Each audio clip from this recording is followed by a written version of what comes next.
নমস্কার বন্ধুরা, আজ আবার একটা ভিডিও নিয়ে হাজির এবং এখন নিয়মিত ভিডিও দেওয়া হচ্ছে না, তবে হ্যাঁ, অক্টোবর মাস চলে এসছে, ফুটবলের মাস এটাকে আমি বলেছিলাম। তো এই মাসে অতি অবশ্যই প্রচুর প্রচুর ভিডিও আসবে আপনাদের জন্য এবং আপনাদের যেটা দায়িত্ব সেটা আপনাদের পালন করতে হবে, অর্থাৎ লাইক কমেন্ট শেয়ার করতে হবে, কমেন্ট করতে হবে। তো আজকের এই ভিডিওতে অতি অবশ্যই ইস্ট বেঙ্গলের খবর তো থাকবে, তবে তার আগে ভারতীয় দলের খবরে আসি। হ্যাঁ, ক্রিকেট নিয়ে একটু খবর দিয়ে দিই। আপনারা জানেন প্রত্যেকেই যে ভারত পাকিস্তানকে যেখানে দেখছে সেখানেই হারিয়ে দিচ্ছে, তা সে যে টিমই হোক না কেন, ফুটবল টিম হোক, ক্রিকেট সিনিয়র টিম হোক বা মহিলারা। গতকালও খেলা ছিল মহিলাদের ওয়ার্ল্ড কাপ, সেখানেও কিন্তু পাকিস্তানকে দুর্মুষ করে দিয়েছে ভারতীয় মহিলারা। এবার যদি ভারতীয় ফুটবল দলের খবরে আসি, ভারতীয় দল খালিদ জামিলের কোচিং এ ভারতীয় দল যে শিবিরে ছিল তাদের থেকে 23 জনকে বেছে নেওয়া হয়েছে। সেই দল সিঙ্গাপুরের উদ্দেশ্যে উড়ে যাবে। তবে এই দল নির্বাচনের ক্ষেত্রে খালিদ জামিল কিন্তু বেশ কিছু গুরুত্বপূর্ণ সিদ্ধান্ত নিয়েছেন। যেমন মোহনবাগানের একাধিক ফুটবলারকে তারা শিবিরে ডেকেছিলেন, কিন্তু শিবির থেকে মাত্র কয়েকজনকেই মূল দলে স্থান দেওয়া হয়েছে। বড় বড় নাম বাদ চলে গেছে, যেমন বিশাল কাইত গোলকিপার, তাকে নেওয়া হয়নি।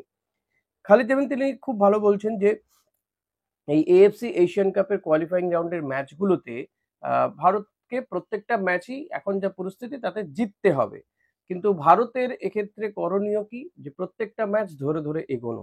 খালিদ জামিলও সেটাই করছে। 9 অক্টোবর যে ম্যাচটা খেলবে সিঙ্গাপুরের বিরুদ্ধে, অর্থাৎ ভারতের জন্য এটা অ্যাওয়ে ম্যাচ। তো সেই ম্যাচে যাতে ভালো পারফরমেন্স হয় সেই রকম টিম তৈরি করা হয়েছে। তো সেখানে বহু নামি দামি ফুটবলার বাদ চলে গেছে, বিশেষ করে মোহনবাগানের ফুটবলার। ইস্ট বেঙ্গলের যে 3 জনকে শিবিরে ডাকা হয়েছিল তার মধ্যে 2 জন টিমে রয়েছেন, জিকসন সিংকে ছেড়ে দেওয়া হয়েছে।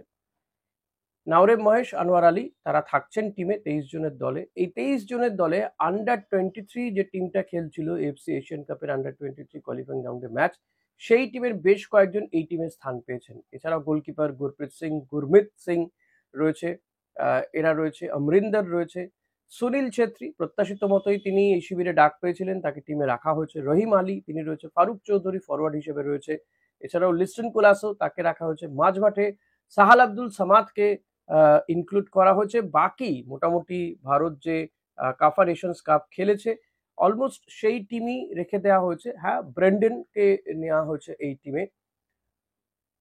এরকমই দু একটা ইনক্লুশন হয়েছে, দু একজনকে ছেড়ে দেওয়া হয়েছে। বাকি অলমোস্ট কাফা নেশনস কাপের যে টিমটা খেলেছিল, অর্থাৎ যে সেট টিমটা ছিল, খালিদ জামিল চেয়েছেন সেটাকে রেখে দিতে। সন্দেশ ঝিঙ্গান তিনি চোট পেয়েছিলেন, আমরা জানি কাফা নেশনস কাপের পরের দিকে ম্যাচগুলো তিনি আর খেলেননি। আহ, তো সন্দেশ ঝিঙ্গান তাকে নেওয়া হয়েছে, তিনি এখন সুস্থ। তো তাকে টিমে রাখা হয়েছে। আনোয়ার আলী, সন্দেশ ঝিঙ্গান, নিঃসন্দেহে এই জুটিই কাজ করবে। সিঙ্গাপুরের বিরুদ্ধে ম্যাচটা ভারতকে জিততেই হবে, সেই মতোই এগোচ্ছে ভারতীয় দল।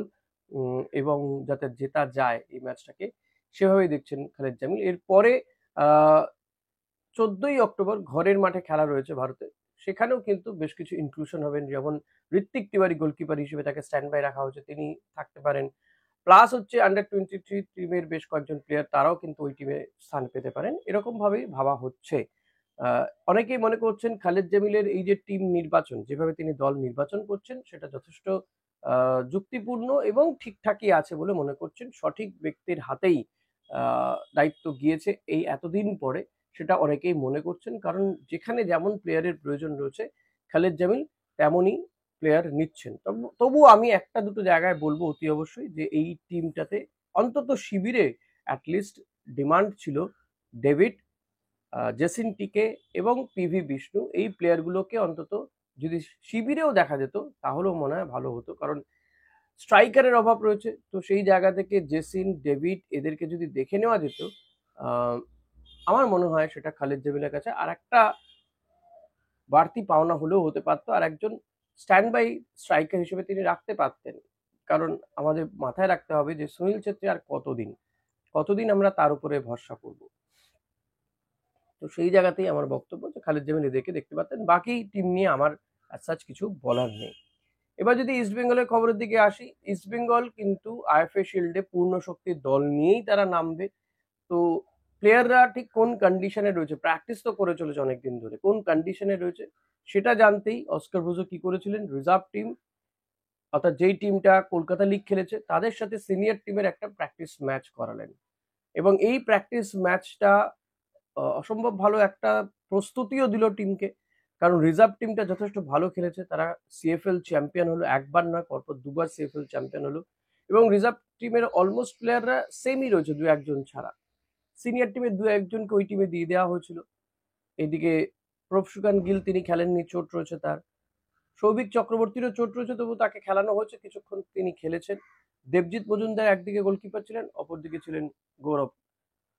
তো দুটো টিমই ভালো খেললেও কিছু কিছু জায়গাতে চিন্তা আছে। দুটো টিমই এক এক গোল করেছে। একদিকে গোল করেছে হামিদ আহাদাত, আরেকদিকে গোল করেছে জেসিন টিকে। জেসিন টিকে গোল পাচ্ছে এবং অস্কারের সামনে গোল পেয়েছে। এটা আমি বলবো যে জেসিনের জন্য এটা যথেষ্ট ভালো বিষয়। তো অস্কার নিঃসন্দেহে জেসিনকে তার চিন্তা ভাবনাতে রাখতে পারবে বলে আমার তো মনে হয়। তো আমি দেখবো বলে মনে করছি যে জেসিনকে হয়তো আইএফএ শিল্ডের ম্যাচগুলোতে অস্কার নামাবেন। নামালেই ভালো। সেটা মানে এই প্লেয়ারগুলোকে অতি অবশ্যই চান্স দেওয়া উচিত অস্কার বুজোর। হামিদ আহাদাত তিনি খেলেছেন, সাউল ক্রেসপো কিংবা মোহাম্মদ রশিদ এরা প্রত্যেকেই খেলেছে। যে পাঁচজন বিদেশি এই মুহূর্তে ইস্টবেঙ্গলের হাতে আছে তারা প্রত্যেকেই খেলেছে। সেটা একটা ভালো দিক। এটা একটা ভালো প্র্যাকটিসও হলো। আইএফএ শিল্ড নামার আগে আইএফএ শিল্ডে খেলা 8 তারিখে প্রথম ম্যাচে ইস্টবেঙ্গল খেলতে নামছে শ্রীনিধি ডেকানের বিরুদ্ধে। ম্যাচটা কঠিনই হবে, তবে কঠিন ম্যাচও ইস্টবেঙ্গলকে জিতে চ্যাম্পিয়ন হতে হবে। তাতে সৃঞ্জয় বসুরা যতই বলুক না কেন যে এই আইএফএ শিল্ডটা কাউকে পাইয়ে দেওয়ার জন্য নাকি আইএফএ টুর্নামেন্ট করছে, একটা ট্রফি তো তাদের ঘরেই রয়েছে। আমি বুঝতে পারি না যে মোহনবাগান কলকাতা লিগকে সিরিয়াসলি তারা নেয় না। তার দায় কি ইস্টবেঙ্গলের না আইএফএর?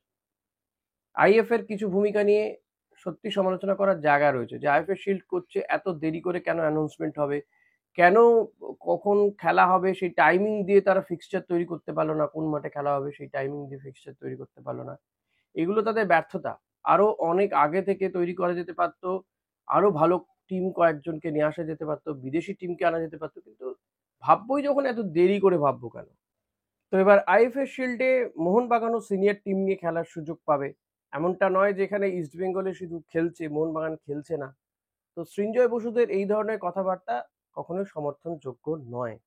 এক তো তারা ইরানের টিম খেলতে পাঠালো না, যে কারণে এএফসির কড়া শাস্তির মুখে তারা পড়ছে।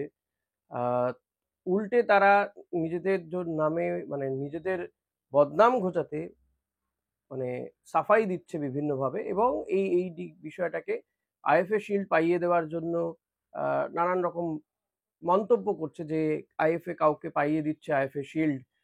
এসব বলে আসলে তারা তাদের বিরুদ্ধে যে অভিযোগ, তাদের সমর্থকরাই যে তাদের উপরে খেপে গেছে, সেটাকে ঘোরাতে চাইছে সৃঞ্জয় বসুরা, যেটা আদপে সম্ভব নয়। কারণ সত্যি করে মোহনবাগান সমর্থক যারা, তারা কিন্তু এই বিষয়টাকে কখনোই মেনে নিতে পারেনি, এভাবে পলায়নটা তারা মেনে নিতে পারেনি।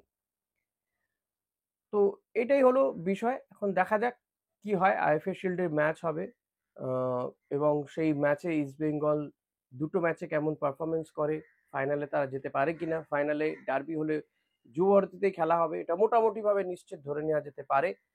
তো সবকিছু ডিপেন্ড করছে দুটো টিম অর্থাৎ মোহনবাগান ইস্টবেঙ্গল গ্রুপ লিগে তারা কেমন খেলে, তারা দুটো ম্যাচে জিতে মানে ফাইনালে যায় কিনা, বা চ্যাম্পিয়ন হয়। কারণ দুটো ম্যাচ না জিতলেও চ্যাম্পিয়ন হওয়ার অন্য ব্যাপার থাকে, অনেক কিছু হিসেব নিকেশ থাকে। তো সেদিকে আমাদের অতি অবশ্যই নজর রাখতে হবে। তো আজকের মতো ভিডিওটা এখানেই শেষ করলাম। ভিডিওটা কেমন লাগলো অতি অবশ্যই জানাতে ভুলবেন না। আপনাদের সমস্ত কমেন্ট কিন্তু আমি পড়ি, আনসার দেওয়ারও চেষ্টা করি। এই রাজীব দত্ত বলে একজন আছেন, যিনি আমার শুভাকাঙ্ক্ষী। রাজীব দাকে অনেক ধন্যবাদ। রাজীব দা আমাকে একটা কমেন্ট করেছেন, দীর্ঘদিন পরে তিনি আমার ভিডিও দেখেছেন। বলছেন যে আমি ভিডিও শুরুতে যেই মন্তাজটা চালাই তার মিউজিকটা খুবই লাউড, এটা চেঞ্জ করার। আমি এক্ষুনি হয়তো মন্তাজটা চেঞ্জ করতে পারবো না, তবে নিঃসন্দেহে চেষ্টা করবো রাজীব দা মিউজিকটাকে একটু কমিয়ে দিতে। আর আরেকটা বিষয় বলবো, এই যে নতুন ব্যাকগ্রাউন্ড করেছি আমি, এই যে, তো একটু দেখে বলবেন এটা ভালো লাগছে না কেমন লাগছে, সেটাও অবশ্যই আমাকে জানাবেন প্লিজ। Thank you.